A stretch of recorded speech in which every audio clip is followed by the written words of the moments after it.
Assalamualaikum warahmatullahi wabarakatuh. Halo semuanya, perkenalkan nama saya Fakhruddin Hidayat dengan NIM C2401231083. Jadi pada kesempatan kali ini saya bakalan ngebahas tentang biologi reproduksi pada mata kuliah praktikum biologi perikanan. Tentu saja dalam membahas materi reproduksi ini sangat erat kaitannya dengan aspek kehidupan dari suatu makhluk hidup, terkhususnya dalam ikan itu sendiri. Karena reproduksi merupakan salah satu ciri dari makhluk hidup, yaitu dengan tujuan meneruskan keturunan ataupun terus berkembang biak.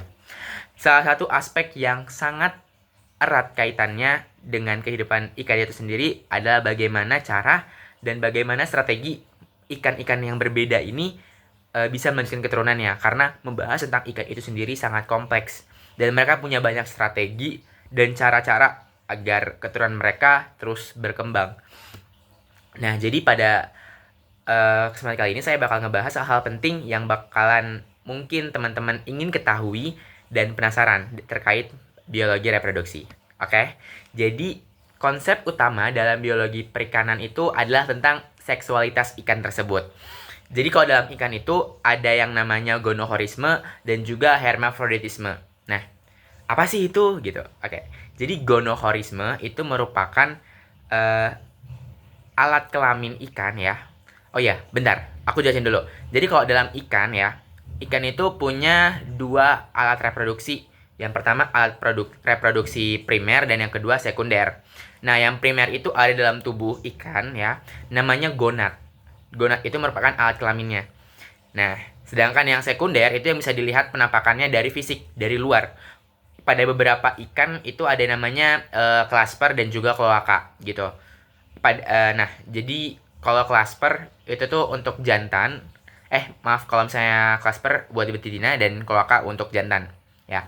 Nah, jadi dalam gonad itu ya, kalau dia betina, isinya itu ovarium ya, yang menghasilkan ovum, dan juga kalau misalnya pada jantan itu testis yang menghasilkan sperma ya.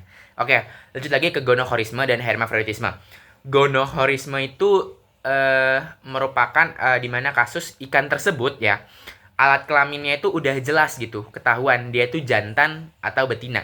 Berbeda dengan hermafroditisme, di mana ikan tersebut bisa mengalami perubahan alat kelamin gitu. Jadi kalau dalam gonohorisme itu juga dibagi dua ya. Yang pertama, gonohorisme terdiferensiasi dan yang kedua gonohorisme tak terdiferensiasi. Jadi yang terdiferensiasi itu dia dari kecil ya, kita udah mengetahui oh ikan ini jantan gitu. Sejak dari juvenil kita udah tahu oh ikan ini jantan atau oh ikan ini betina gitu. Sedangkan yang tidak terdiferensiasi itu tuh kita baru mengetahui setelah isi gonadnya telah matang gitu. Oh, ikan ini ternyata adalah jantan. Oh, ikan ini adalah betina gitu. Sampai sini paham ya? Nah, lalu terkait hermafroditisme.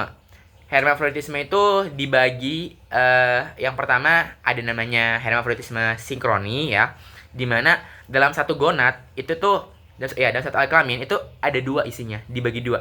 Yang pertama isinya adalah ovarium, yang kedua adalah testis gitu. Yang sebelah bagian itu menghasilkan sperma, sebelah lagi menghasilkan sel telur gitu. Jadi ikan tersebut itu bisa punya dua alat kelamin, dua fungsi gitu dalam satu gonad gitu. Biasanya yang hermafrodit ini tuh bakalan kawin berbarengan, tak butuh ikan yang lain juga gitu. Jadi mereka bisa mengeluarkan sperma dan sel telur dalam waktu bersamaan. Itu hermafrodit sinkroni. Sedangkan yang kedua lagi itu namanya sequential. Jadi dibagi dua ya, protagini sama pertandri. Dimana diantaranya itu mereka bakalan berubah ya dari jantan ke betina atau betina ke jantan gitu. Nah, itu udah tadi tentang hermafroditisme dan gonokorisme. Lalu ada yang namanya fekunditas. Fekunditas itu merupakan kasus di mana ya berapa banyak telur yang bisa dikeluarkan ikan tersebut dalam sekali pemijahan gitu. Dengan mengetahui fekunditas ikan, kita dapat mengetahui tipe pola bagaimana ikan tersebut kawin gitu. Jadi ada musim-musim tertentu di mana ikan itu bakalan banyak melakukan pemijahan gitu dengan mengetahui fekunditas ataupun jumlah telur yang bisa dikeluarkan ikan tersebut. Jadi kita bisa mengetahui apakah dia total spawner atau partial spawner gitu. Nah, itu tuh apa ya? Jadi kita bisa mengetahui ikan tersebut tuh berapa kali memijah gitu. Bakal kelihatan dari grafik ataupun kurva yang memperlihatkan tentang banyak telur yang bisa dikeluarkan oleh ikan tersebut gitu. Nah, lalu ada faktor-faktor yang mempengaruhi reproduksi ikan. Apa aja ya?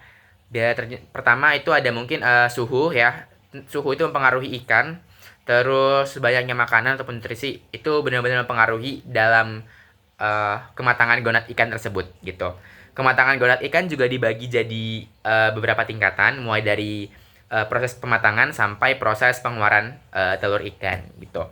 Mungkin kalau misalnya teman-teman ada pertanyaan, boleh banget di drop di bawah ya. Mungkin sekian dari aku, terima kasih telah menonton. Assalamualaikum warahmatullahi wabarakatuh.